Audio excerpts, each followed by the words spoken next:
আসসালামু আলাইকুম। এইমাত্র পাওয়া সংবাদে আপনাদের জানাই স্বাগতম। শুরুতেই থাকছে সংবাদ শিরোনাম।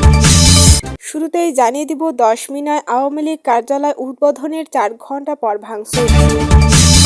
জানিয়ে দিব বিএনপিতে যোগ দিয়েও শেষ রক্ষা হলো না আওয়ামী লীগ নেতার, থাকছে বিস্তারিত।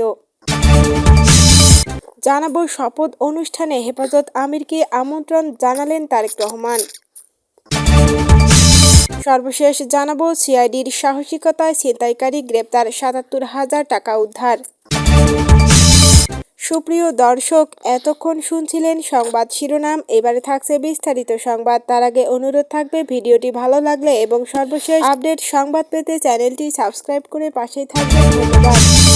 10 মিনায় আওয়ামী লীগ কার্যালয় উদ্বোধনের 4 ঘন্টা পর ভাঙচুর। প্রায় 18 মাস বন্ধ থাকার পর পটুয়াখালীর 10 মিনা উপজেলা আওয়ামী লীগের স্থায়ী দলীয় কার্যালয় উদ্বোধনের 4.5 ঘন্টা পর পুনরায় ভাঙচুর ও তালা লাগিয়ে দিয়েছে উপজেলা ছাত্রদল ও যুবদলের একাংশের নেতাকর্মীরা। দীর্ঘদিন বন্ধ থাকার পর সোমবার সকাল 7:30টার দিকে 10 মিনা সদর ইউনিয়নের নলখোলা বন্দরে আওয়ামী লীগের কার্যালয় উদ্বোধন করে স্থানীয় আওয়ামী লীগের নেতাকর্মীরা। খবর পেয়ে বিএনপির একাংশের নেতাকর্মীরা ঘটনাস্থলে পৌঁছে উদ্বোধনের 4.5 ঘন্টা পর ওই অফিস ভাঙচুর করে তালা লাগিয়ে দেয়। এ নিয়ে এই এলাকায় তীব্র উত্তেজনা বিরাজ করছে। নাম প্রকাশে অনিচ্ছুক এক স্থানীয় বিএনপি নেতা বলে, দীর্ঘদিন বন্ধ থাকার পর কার্যালয় পুনরায় চালু হয়েছে, কিন্তু 4 ঘন্টার মধ্যে পুনরায় ভাঙচুর হওয়া রাজনৈতিকভাবে উদ্বেগজনক। প্রশাসন কেন এই বিষয়ে পদক্ষেপ নিল না তা স্পষ্ট নয়। নির্বাচনের পর বিভিন্ন স্থানে আওয়ামী লীগের কার্যালয় পুনরায় চালুর ঘটনায় স্থানীয় জনগণের মধ্যে প্রশ্ন তৈরি হচ্ছে। বিএনপিতে যোগ দিয়েও শেষ রক্ষা হলো না আওয়ামী লীগ নেতার।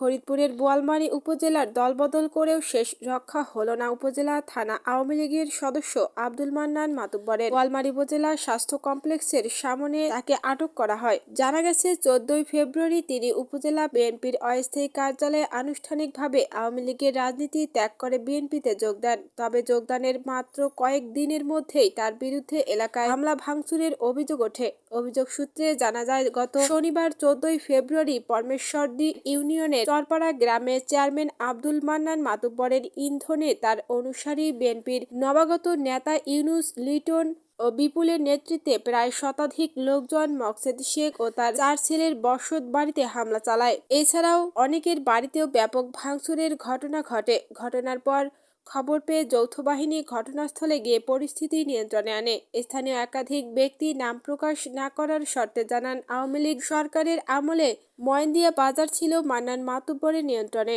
তাদের দাবি, আওয়ামী লীগ ক্ষমতাচ্যুত হওয়ার পর তিনি এলাকা ছাড়েন, কিন্তু ত্রয়োদশ জাতীয় সংসদ নির্বাচন সামনে রেখে এলাকায় পুনরায় প্রভাব বিস্তারের লক্ষ্যে বিএনপিতে যোগদান করেন। এলাকায় ফিরে এসে নিরীহ মানুষের উপর হামলা চালানোর অভিযোগ ওঠে তার বিরুদ্ধে। শপথ অনুষ্ঠানে হেফাজত আমিরকে আমন্ত্রণ জানালেন তারেক রহমান।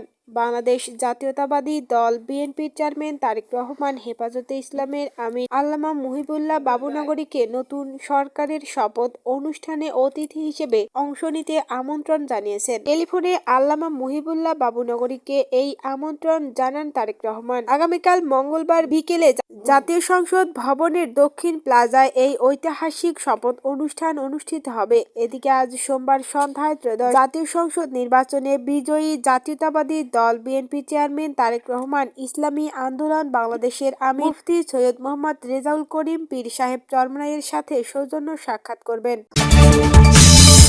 এদিকে সিআইডির সাহসিকতায় ছিনতাইকারী গ্রেপ্তার, ৭৭,০০০ টাকা উদ্ধার। রাজধানীর শান্তিনগর এলাকায় সংঘটিত এক ছিনতাইয়ের ঘটনায় তাৎক্ষণিক সাহসিকতা ও পেশাদারিত্বের পরিচয় দিয়ে পুলিশের অপরাধ তদন্ত বিভাগের সিআইডি এক কর্মকর্তা এক ছিনতাইকারীকে হাতে নাতে গ্রেপ্তার করেছেন।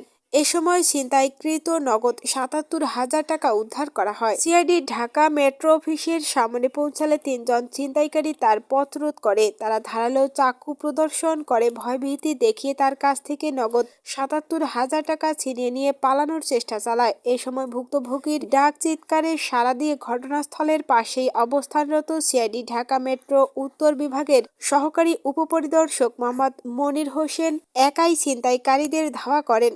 অসাধারণ সাহসিকতা ও তাৎপর্যপূর্ণ তৎপরতার মাধ্যমে তিনি এক ছিনতাইকারীকে পেছন থেকে জাপটে ধরে আটক করতে সক্ষম হন। এ সময় ধারালো চাকুসহ অপর 2 ছিনতাইকারী পালিয়ে যায়।